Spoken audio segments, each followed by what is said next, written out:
Habari za majukumu, pole sana na kazi za hapa na pale, na kama ilivyo desturi na utaratibu, tunakuwa tunaongea kuhusu masuala mbalimbali hasa ya kiafya. Tunakuwa tunadiskasi, tunashauriana, lakini pia tunakuwa tunaongelea vitu vingi sana. Kuna mada ya nyuma tushawahi kuzungumza kuhusu jinsi gani ya kuweza kujua siku zako za hatari ni zipi na salama ni zipi, na tukaelekeza kuhusu namna ya kujua, tukaelekeza kuhusu mzunguko wako. Unatakiwa ujue mzunguko wako wa ngapi, labda siku 24, 28. Ukishajua labda 30, labda ngapi, unachukua ule mzunguko wako unatoa 14. Ukitoa 14 inamaanisha hiyo ndio siku yako ya ovulation. Ukitoa 4 maana yake siku ambayo inaanzia, ukijumlisha 4 kutoka kwenye siku ya ovulation inamaanisha ndio siku ya hatari yako inapokuwa inaishia. Zilizobakia siku zote zinakuwa ni siku salama. Sasa kumekuwa kuna maswali mengi sana ya watu ambao wanakuwa wanauliza sana, kwa inakuwaje mtu kupata uwezekano wa kupata mtoto wa kike, na kuna uwezekana vipi kupata mtoto wa kiume. Kitu cha kwanza tunatakiwa tujue kuhusu chromosome. Mama anakuwa na chromosome XX, alafu baba anakuwa na chromosome XY. Sifa za XX ni sifa za kike au ni mtoto wa kike, alafu XY ni mtoto wa kiume. Sasa katika kuzungumza au katika sifa za kike, ni mbegu ambazo zinazoweza kukaa muda mrefu bila kuharibika, na zinaweza kuishi mpaka siku 4 mpaka 3 mpaka 4. Lakini mbegu za XY ni mbegu za kiume, lakini zinakuwa zinawahi kufa mapema, zinawahi kufa haraka kwa sababu zinashindwa kutembea kwa muda mrefu na zinakuwa ziko spidi sana. Lakini mbegu za XX au mbegu za kike zinakuwa ziko slow sana na zinaweza kukaa kwa muda mrefu. Sasa tukizungumzia kuhusu mzunguko au kuhusu uwezekano, tuanze kwanza kujua mzunguko wako wa siku ngapi. Ikiwa tuzungumze na mtu ambaye mfano ana mzunguko wa siku 28, mzunguko wa siku 28 ukitoa kwa 14 inamaanisha huyo siku ya ovulation yake ni siku ya 14. Kwa hiyo ili aweze kupata mtoto wa kike, basi anaweza akashiriki tendo labda kwenye siku ya 12, siku ya 10, 11 na mtoto akapatikana wa kike. Ila ikiwa unatamani kupata mtoto wa kiume, basi unashiriki labda siku ya 13 au siku ya 14 yenyewe, au masaa machache ya kufika siku ya 14. Pale unapata uwezekano mkubwa wa kupata mtoto wa kiume.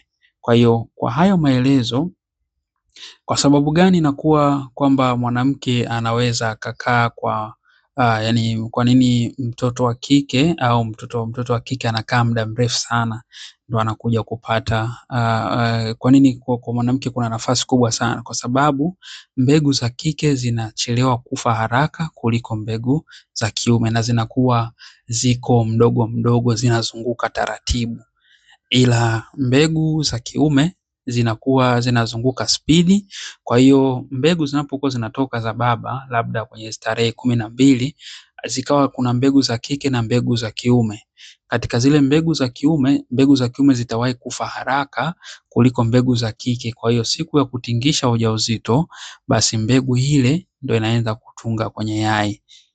Lakini hata kama ulishiriki tarehe 13 kaja katunga mpaka tarehe 17, hiyo ni sawa, kwa sababu mbegu zinakuwa bado zipo salama zaidi. Kwa hiyo hayo ni maswali ambayo nilikuwa naulizwa. Inakuwaje, tunashare vipi kuhusu kalenda yetu? Kwa hiyo ikiwa mzunguko wako hivyo hivyo wa 30, unachukua kwa mfano ule unatoa 14. Kwa hiyo kwenye 14 pale unaanza kujua kwamba mzunguko wangu mimi wa siku 30, mzunguko wa siku 30 tunachukua ile 30. Ukishachukua 30 unatoa 14, 30 toa 14 unapata 16. 16 ukitoa 4 inamaanisha siku yako ya hatari inaanza siku ya 12, Lakini hizo siku ya 12 au siku 11 unaweza ukashiriki. Ukishiriki zile mbegu zako zinaweza zikakaa mpaka siku ya ovulation na ujauzito ukapatikana akawa ni mtoto wa kike. Lakini ukishiriki ukitaka kujua ovulation yako inaisha lini au siku zako za hatari zinaisha lini, wewe inakuwa ni kuanzia siku ya 12 mpaka siku ya 8. Siku ya 12 mpaka siku ya 20 inakuwa ndio siku zako za hatari. Kwa hiyo unaweza pia ukashiriki labda ukishiriki tarehe 13 au masaa machache au tarehe 14 yenyewe au siku ya 14 yenyewe, basi unakuwa umeshiriki katika zile siku ambazo unaweza ukapata mtoto wa kiume. Lakini ukishiriki labda kwenye tarehe 15, 16, basi unashiriki katika uwezekano wa kupata mtoto wa kike. Lakini ukishiriki tarehe 12, 13, unakuwa unajiingia katika nafasi ya kupata mtoto wa kike. Kwa mtoto wa kike ukiangalia katika mzunguko unakuta mtoto wa kike ana nafasi kubwa zaidi kuliko mtoto wa kiume. Lakini tunasema haya ni makadirio, manake tunakupa 50 kwa 50. Huenda yakapatikana, huenda yasipatikane. Lakini hiyo ndo inavyokuwa.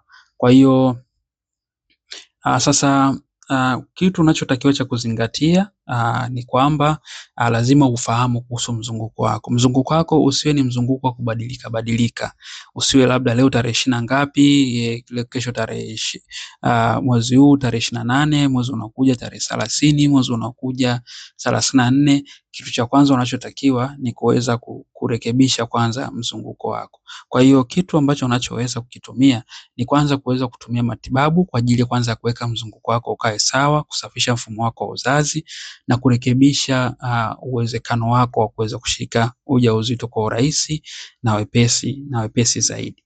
Lakini ukiwa labda unatokwa na uchafu ukeni kama rangi ya mtindi au maziwa, basi inakuwa ni aghlabu sana kuweza kushika ujauzito kwa sababu ule mbegu zinakuwa zinashindwa kufika kwenye yai. Huenda mzunguko wako uko sawa lakini unapata ule uchafu mweupe kama rangi ya mtindi, maziwa au njano au kijani au brown, basi hiyo ni hatari zaidi. Kwa kitu ambacho kinachohitajika ni kuweza kurekebisha mfumo wako kwa kusafisha mfumo wako wote wa uzazi ili uwe safi, mbegu zako ziweze kufikia mayai. Ikiwa pia una changamoto ya mirija, mbegu zinakuwa zinapata changamoto kufika kwenye mayai na kupelekea changamoto kubwa sana ya kushindwa kushika ujauzito na kushindwa kuweza kutambua au kuweza kuelewa jinsi gani unaweza ukapata mtoto wa kike au mtoto wa kiume. I hope leo umejifunza kitu. Nadhani leo umepata kitu kipya. Pengine ulikuwa hujui vitu hivi lakini leo umeweza kujua. Unaweza ukajiuliza kwa nini yule mtu fulani ana watoto wengi wa kike, kwa nini mtoto huyu ana watoto wengi wa kiume? Ni kwa sababu ya hizi tarehe. Kwa hiyo asante sana kwa kutufuatilia. Mungu akubariki. Tutaonana katika vipindi vinavyokuja. Usisahau kusubscribe, kushare, lakini pia usisahau kumuonesha mwenzako apate au mtumie linki apate kujua kitu ambacho umekijua wewe siku ya leo. Asante sana, tutaonana katika vipindi vinavyokuja.